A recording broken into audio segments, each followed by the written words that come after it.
Kisah Bujangga Manik si petualang dari kerajaan Sunda kuno yang diabadikan perjalanan keliling Jawa hingga Bali. Bujangga Manik terus berpetualang yang diabadikan perjalanannya ditulis di daun palem yang sudah disiapkan.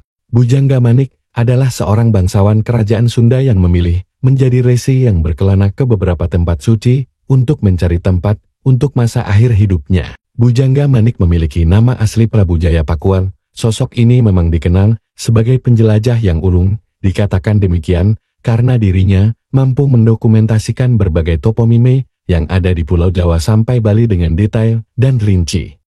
Iar lemah pamasarai, iar tasik panghanyutan, pigu saneon aingtair, pigu saneun nundaraga. Mencari tempat untuk pekuburan, mencari telaga untuk tenggelam, tempat untuk kematian kut, tempat untuk meninggalkan badan. Bujangga Manik melakukan perjalanan sebanyak 2 kali. Yang pertama dari Pakancilan di Pakuan Pajajaran sampai ke Pemalang, di Jawa bagian tengah, Jawa bagian timur, sampai Bali. Lalu kembali ke Jawa bagian barat, dan berhenti di Gunung Ratu, tak jauh dari Gunung Patuha, dan tak pernah kembali lagi. Naskah Bujangga Manik dituliskan pada masa Kesultanan Malaka masih menguasai jalur perniagaan Nusantara, sebelum jatuh ke tangan Portugis. Dalam perjalanan pertamanya ia hanya sampai ke Pemalang melewati sungai Cipamali Brebes, karena teringat sama ibunya. Dalam perjalanan pulang biar dapat memangkas waktu beliau melalui perjalanan air yang saat itu dikuasai oleh Malaka. Kenapa Bujangga Manik memilih untuk menjadi resi dan meninggalkan istana? Diterangkan bahwa kondisi dayuh Pakuan Pajajaran waktu itu ibarat surga, kemakmuran dan kemuliaan tersuguh di ibu kota Pakuan. Namun, hal tersebut hanya dinikmati segelintir orang saja yang dekat dengan pusat kekuasaan. Sementara mayoritas masyarakat adalah para kaula dengan status dudak belian yang setiap saat bisa diperjualbelikan. Hal itulah yang membuat Bujangga Manik memilih untuk berkelana meninggalkan istana. Pada perjalanan yang kedua, ada satu dorongan tambahan yang membuat Bujangga Manik segera meninggalkan ibunya dan kehidupan di istana. Dorongan tersebut ialah ia dilamar oleh seorang gadis yang sangat cantik dan ibunya menyarankan untuk menerima lamaran tersebut. Seorang kuris yang bernama Jompong Larang disuruh perempuan yang melamar Bujangga Manik untuk menyampaikan maksudnya, sambil membawa sirih pinang yang ditata di atas bage, ditutup dengan sapu tangan, dan tersusun begitu rapi. Ibunya berkata, "Anaking hajalan canan, karunya kuna tohan, sugan siahamonyaho, tohan gulis warangan, rampes luar, teher gulin undahagi, hapitan karawalen, buk ragi hideung teuleun, cetah hamu diajaran, na gulis bawang ajadi, na endah sabut tipangpan, hauteuh papahyanana.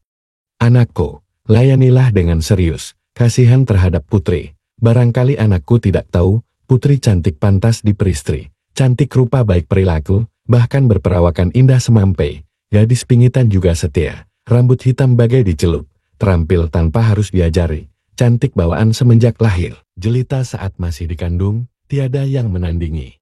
Mendengar perkataan ibunya, Bujangga Manik bukannya menurut dan menerima lamaran, beliau malah menyuruh untuk mengembalikan seluruh pemberian perempuan yang melamarnya. Beliau mengangkat perkataan ibunya terlalu berlebihan, terlampau memuji, dan hal itu menurutnya adalah tidak sesuai dengan ajaran Dharma.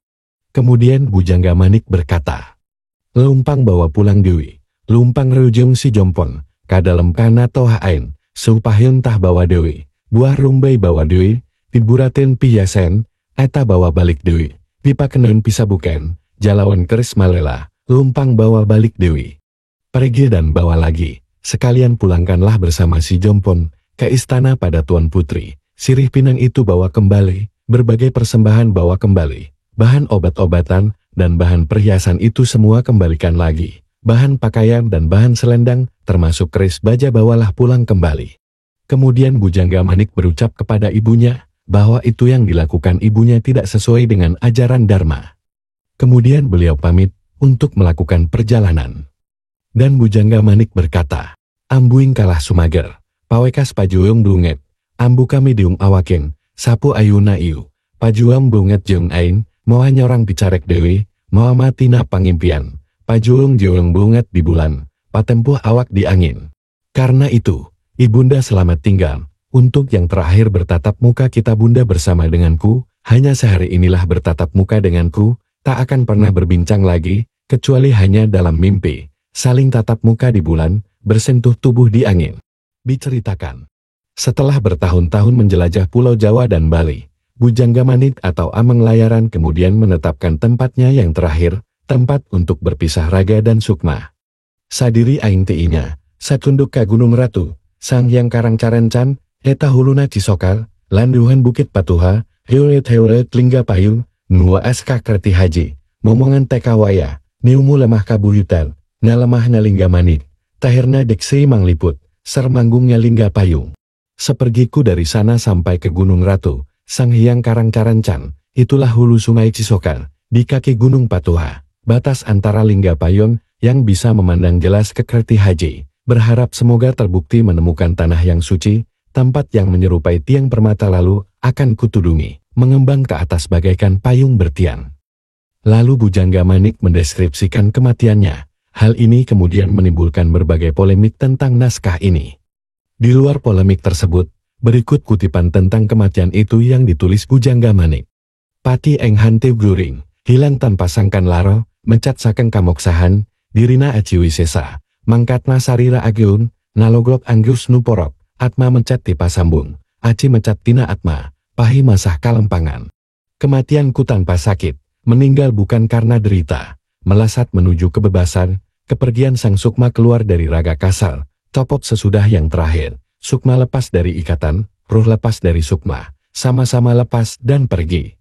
Dalam perjalanannya Bujangga Manik menuliskan, banyak sekali tempat. Terdapat 450 nama tempat yang ditulisnya, dan semuanya nama tempat tersebut sesuai dengan topografi Pulau Jawa. Kemudian Bujangga Manik membuat peta topografi Pulau Jawa dalam tulisannya, naskahnya.